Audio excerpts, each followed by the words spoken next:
And welcome to RealAg Live, everybody. I'm your host today, Sean Haney. Really do appreciate you joining us here today on the show on this Tuesday. Hope you're having yourself a great day. Now, today we're going to talk about equipment. It is going to be really super interesting. There's a lot of stuff happening. We're going to talk about updated sales numbers, what's going on with the shortage of components as it applies to things like semiconductors, steel, some of the pricing increases we've seen. We're going to really cover it today. Really looking forward to it. Now, to participate in today's show, of course, we are live. This isn't some recorded thing I'm faking and providing to you as if it is live. We are nothing but live today, and that means you can join in today's program. All you have to do is enter your question, your comment in the box, whether you're watching on YouTube, Twitter, or Facebook. Greatly appreciate your participation as always. Let's bring in today's guest. There we go. It is Curt Blades. He is the Senior VP of Ag Services at the Association of Equipment Manufacturers. Hey, Curt, how are you? I'm doing well, Sean. Thanks for having me on today. Yeah, it's great to chat with you. So, Curt, give us some of the background on the Association of Equipment Manufacturers, who you represent, what are some of the things you do before we get into the discussion? Well, the Association of Equipment Manufacturers, as we're more commonly known, AEM, represents off-road equipment in North America. 5 sectors: ag, construction, forestry, mining, and utilities. And we represent those equipment manufacturers in both the U.S. and Canada. We've got an office in Milwaukee, Wisconsin, in Washington, D.C., and in Ottawa. And that kind of covers kind of the gamut of the things that we do from a from a policy and from a regulatory standpoint. So that's why we have offices in both countries. The work that we do is we do a lot of what you're going to be talking about here, the business intelligence or the market intelligence. We do that. We provide a lot of market share work for all of those equipment companies that you're familiar with. We do the standards and regulatory work for the industries, again, both the U.S. And Canada, as well as around the world, kind of doing some surveillance work around the world. We do sorry, lost my train of thought there. We have a nice collection of trade shows that you might be familiar with. Specifically on the construction side, we actually are the owners of the largest trade show in North America, ConExpo, a big construction show that happens every 3 years, as well as some other shows, one coming up in the fall called the Utility Expo. And then we've got a nice strategic partnership with Commodity Classic. And then finally, our advocacy work that we do in both the United States and in Ottawa, as well as in the provinces of Canada, where we kind of help to shape legislation and regulatory work to benefit our members and benefit the industries. So our membership. Oh, go ahead. Membership. Yep. Oh, it's got a membership of about 1,000 members. The companies that you're familiar with, the storied brands in agriculture, John Deere, Case, New Holland, Kubota, Kloss. They're in Canada, Bueller, MacDon, all active members of AEM, as well as on the construction side, Caterpillar, Komatsu, some of the brands that you're quite familiar with, representing all sizes and classes, the big guys as well as the little guys. So if we look at the market right now from an equipment manufacturer standpoint in the agricultural space, it has to be somewhat of a, I'll use the word phenomenal turnaround from where we were 12, 24 months ago to today. We're going to get into some of the March numbers, but just overall, like looking at the North American perspective, this has been a crazy turnaround. It has been a crazy turnaround. And Sean, I love that you mentioned both 12 months and 24 months, because those are two kind of pivotal points. The numbers that we're going to be talking about today are the March numbers. We're looking at March 2021, but if you have to think back to March 2020, holy buckets, that was a crazy time. And we didn't know what the future was going to hold. And not to spoil the punchline, but as we're looking at the March 2021 numbers, they're really solid. In fact, we've had 11 solid months of increased tractor sales year over year, month over month for 11 months, basically starting in April of last year. I wouldn't have predicted that last year this time because we didn't know. The economists weren't predicting 2020 to be particularly strong, but it ended up being pretty strong. So I think we're looking at some things they're really great. But when you look back 24 months ago, we were in some pretty tough markets. Specifically in Canada was having some real tough equipment sales markets 24 months ago. And so you're right. This story that we're looking at right now, I'm really optimistic. I love looking at equipment sales numbers as positive as they are. Then I love putting the historical perspective in it as well, because again, Yeah. things are cyclical. What goes up comes down. But boy, this is a lot of fun to be in the market when it's up right now. Well, you look in the Canadian market, total two-wheel drive tractors, year to date to the end of March, because I like looking at it from a quarter perspective and just month by month, because especially Agreed. in Canada, the numbers are a bit smaller. So if we look at Q1 for this year, total two-wheel drive farm tractors are up 60% compared to a year ago. 60%. Four-wheel drives are up 53.7%. That puts total farm tractors at basically just up 60%. And combines are up 18.5.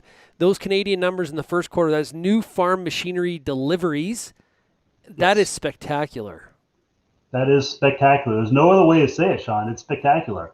Now, again, remember we were a little soft last year, up through March of last year in Canada. So we were going off of softer numbers in 2020, and then coming into remarkably strong numbers in 2021. So I mean, it's kind of a double whammy. But man, 60% growth, that's pretty awesome. Now that's driven largely by small tractors. I mean, this is called a spade a spade. We've seen growth across the board, but it's those under 40 horsepower tractors are the ones that are driving the market in both the U.S. and Canada, and frankly around the world right now. It's those small chore tractors that I know we're talking RealAg, but there's a lot of under 40 horsepower tractors that are not being used for ag, but are raising a lot of turf and making landscapes a little bit more pretty. I'll take the sales because they still benefit those local ag equipment dealers, because oftentimes there's a sold through ag equipment dealers. So we'll take it. We love it, but that is really kind of driving the market. Yeah, The road has been solid too. But four-wheel drives are up 53.7%. So that's not bad at all. That's not bad at all. Now, it is important to say, Sean, when we talk about those percentages, I mean, we're not talking about a lot of numbers. We're talking, an addition of 50 more units for the quarter, which is a lot. But there's not a lot of units that are sold to begin with in the first quarter of those articulated four-wheel drives. So we do have to put that in perspective. Again, I'll take the 50% growth. It's awesome, but it is 50 more units over this time last year. Yeah, and in the U.S., it is basically the same. It's 55 units essentially, which puts the U.S. four-wheel drive number up 10.3%.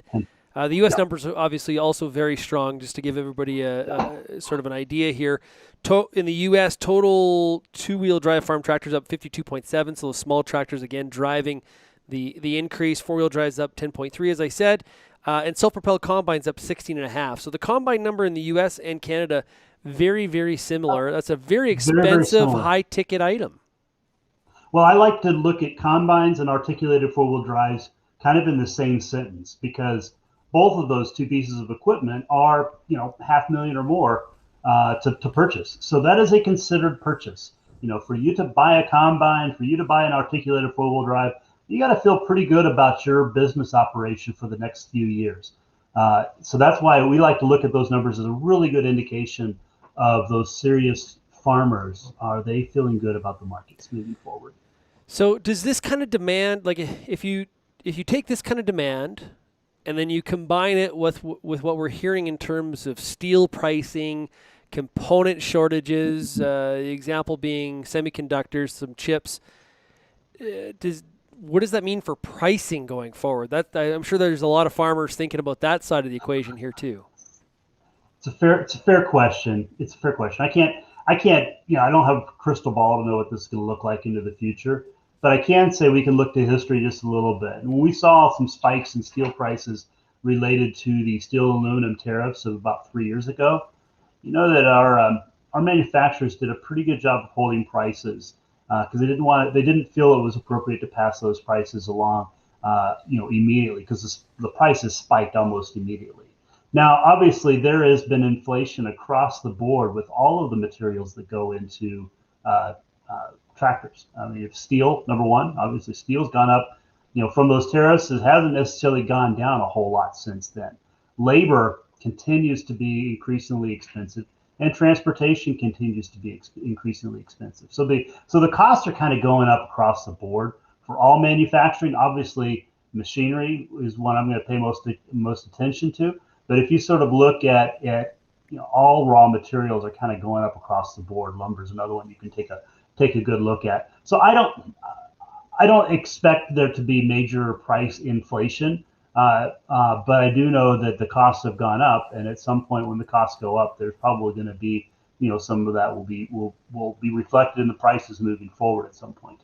Now we're seeing similar sort of activity in the car market. Like you just drive by your local car dealership and see how many vehicles are not on the lot. It's And empty, yeah, empty. exactly. And I got it here. I don't have it on the screen, but I printed off a successful farming article from this morning talking about lack of supply. And there was a owner of an Iowa-based dealership for CNH, and he was quoted as saying the big problem is getting inventory, getting the product to sell. We are told that the manufacturing is really delayed because they can't get raw products to finish up the machines. So not only do we have demand because of the commodity cycle, but we got a bit of a Mhm. crunch here of being able to provide a supply to meet that demand. That's not a good situation for your members. Well, I mean, you obviously want to have strong demand. That's awesome. We always love the strong demand. Wish we could sell a little bit more. And that's manifested itself, first in that small tractor market where, again, let's look at the U.S. Numbers because they're remarkable. When you talk about 20,000 more small tractors were sold in the first quarter of 21 than there were in 22. 20,000 additional units. So that's a crazy demand. So if you think about ramping up production for that, you think about what that does to the whole system that's designed for X and all of a sudden 60% more growth. Obviously, they've got a lot. They're chunking tractors out as quick as they can, but the pipe is only so big. So that's where it's manifesting itself first is in those small tractors, but obviously it has a ripple effect throughout the board, across the board. I think what we're seeing when you hear some of those stories of supply chain issues, I've often said at first it is demand driven. Demand driven is really what's kind of causing some of those hiccups. This time last year, we worked really hard to keep those supply chains open to make sure that the parts were there for farmers that wanted to plant. That was, got involved with, both the governments of Canada and the U.S. to ensure that agriculture was declared as an essential business, including equipment, so we could make sure that our businesses stayed open.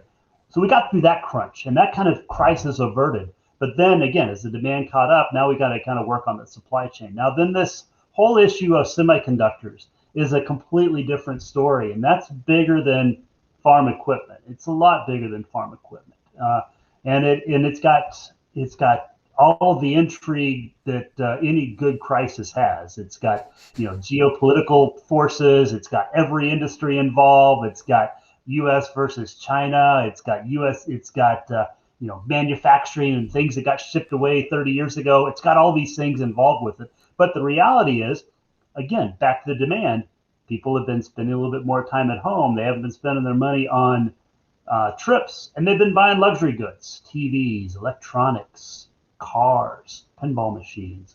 All these types of things take semiconductors. So the demand for semiconductors has gone through the roof. And you couple that with the supply chain disruptions that have been kind of consistent because maybe supply manufacturing has been taken down a step because of the pandemic or not being able to operate at full capacity. Those add to it, and then you add just sort of the complicated trading relationships that exist. It's right for a challenge.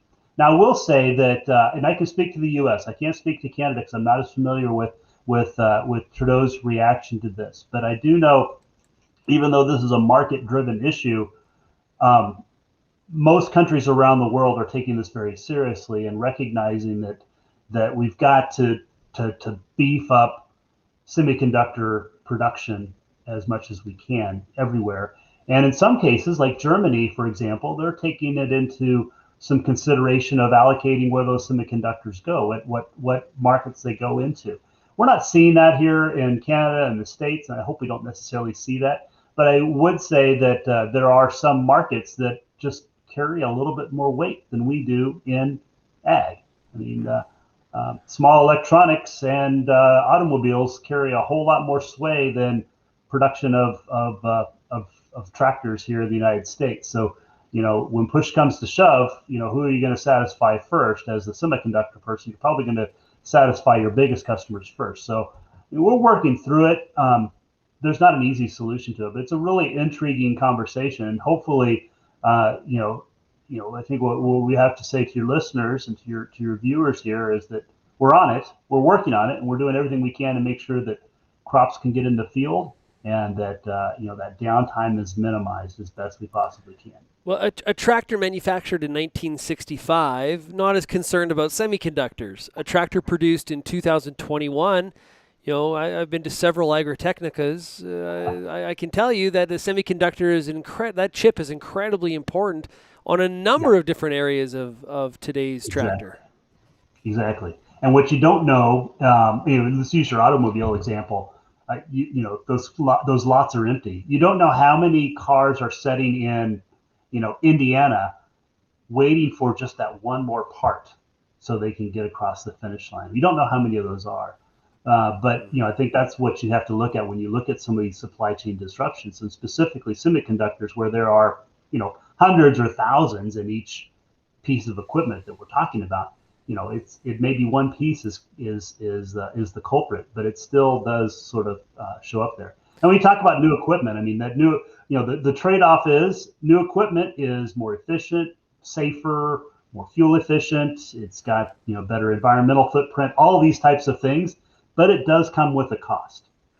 So when you're setting up your Zoom calls right now with politicians in D.C. or Ottawa, what are some of the things that you're currently pushing for right now? Well, in the AEM has come up pretty strongly about a push for infrastructure. We think it is time, well past time, to update our roads and bridges, surface transportation, locks and dams, and all of the ports that are necessary to keep our nations working in the U.S. and Canada. So we're very much talking infrastructure, but we're also, we've been working on infrastructure for 30 years now, but really putting the message forward that infrastructure isn't just surface transportation, it isn't just roads and bridges, it isn't just ports and locks and dams, but it's also things that are very important to rural America and rural audiences, which is broadband and all of the infrastructure that supports some of these great pieces of technology like precision agriculture that allow farmers to be efficient and be environmental stewards at the same time. So we're having those conversations pretty regularly with anybody that will listen, because I think that's an important conversation to have. But on the same time, we continue to have conversations about making sure there's demand out there. Love seeing these numbers that look really nice right now. These numbers are nice because commodity prices have been pretty solid for the last few months. And commodity prices are solid because trade has been good. Commodity prices have been solid because biofuels have at least appear to have a nice bright future ahead of them. Commodity prices have been solid because we've taken a relook at the food supply chain, recognizing how important that is. So I want to make sure that demand is out there for the crops that our farmers are growing, to make sure that demand holds long term. We're seeing both the Biden and Trudeau government really push the climate agenda currently. Where do your members sit on, we saw in the federal budget here in Canada yesterday, them talk about how, encouraging farmers to move away from diesel. Obviously biofuels, a little bit, more of a bigger issue in the U.S. Where do your members sit on the use of biofuels? Obviously, biofuels are important to your customers, but what about from the manufacturer standpoint? Well, I don't want to speak to biofuels specifically, Sean. I think it's better to talk about just power sources in general, because I think what we recognize. I mean, you're a farm kid, and most farm kids get it. There's like a diesel powered engine is pretty awesome. It's pretty efficient. They sip diesel. They if they're the modern ones, they are pretty darn clean. However, they also got a pretty bad name. So what we are having regular conversations with anyone that will listen which is, there's not all internal combustion engines are bad, and also that not all batteries are good. And there's obviously a push to move to zero emission batteries and other forms of power, and that's a conversation that need to happen.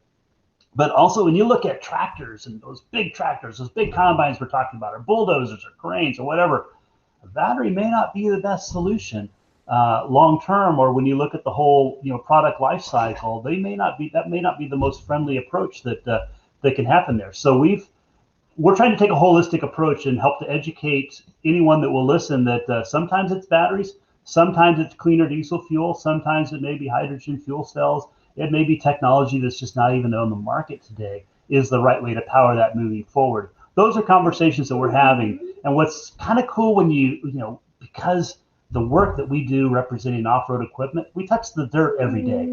So we touch the dirt to grow food and fuel, but we also touch the dirt to build better waterways and build things that are more environmentally friendly. So all of these conversations around climate change and environmental stewardship, our members are smack dab in the center of it because we're part of the solution. And that's pretty exciting. Like right now we're at tier 4 engines, Europe tier 5. Is that something that we need to be, there's a big, there was a lot of debate when we moved to tier 4 and how farmers feel about some of that transition. Is tier 5 far away into our future? Well, it's a really interesting conversation, Sean. I think the short answer is if tier 5 were the solution, and if that would be far enough to satisfy most of the environmentalists, I think we would all be on board with figuring out a way to get there in a responsible manner that brings our customers along with us tomorrow. I'm not convinced that, if you look at British Columbia and you look at Canada, I'm not sure tier 5 is going to satisfy some of those regulators. So we have to be prepared to look at the next generation of power sources, whether that is, tier 5 or whatever it might be. Canada, the China variation is a little bit stronger than the Euro tier stage 5, I guess it's called in Europe. So it might be something different. It might be alternative powers. It may be battery. I'm not sure what it is, but I will say we got to be prepared to have those conversations. I mean, we're regularly gathering, kind of those folks, whether it's an equipment manufacturer, an engine manufacturer, a regulator, a component manufacturer, who might it be?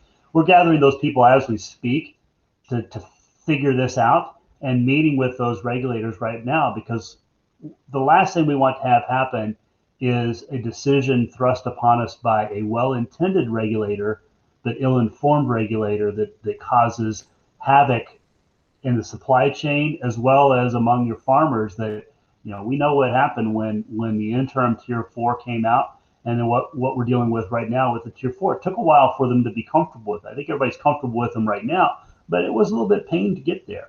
And part of why that pain was there is because we moved really, really quick. I'd like for us to move at a pace that everyone agrees to when we do it this time. Yeah, alternative sources. You mentioned batteries, which, it's one thing to have a 400-kilometer range on a car, and it's another thing to pull a 60-foot drill through the field with an air cart. Yeah. Now, I remember from the last Agritechnica, New Holland has a methane-powered tractor. I'm sure there are others working on that. Hydrogen is another one that a lot of farmers bring up as well. So these things, and probably others that I'm not mentioning, are all on the table when it comes to this discussion. And that's the answer right there, Sean. They've all of the options have got to be on the table, including current technologies. But hydrogen fuel cells is one of those, and we're doing some work with Purdue and the EPA. This fall, I believe, is when it is. Where we're doing a kind of some early workshops on hydrogen fuel cells. Hydrogen has been talked about for years in tractors. It just kind of ebbs and flows. So that's an interesting one. Methane. You talk about the Agritechnica tractor. I saw that one out there as well. And in fact, I think New Holland's bringing that to the States here this year. So that's kind of exciting. Those are alternatives. Those are again part of the solution. And as you say, batteries have their place.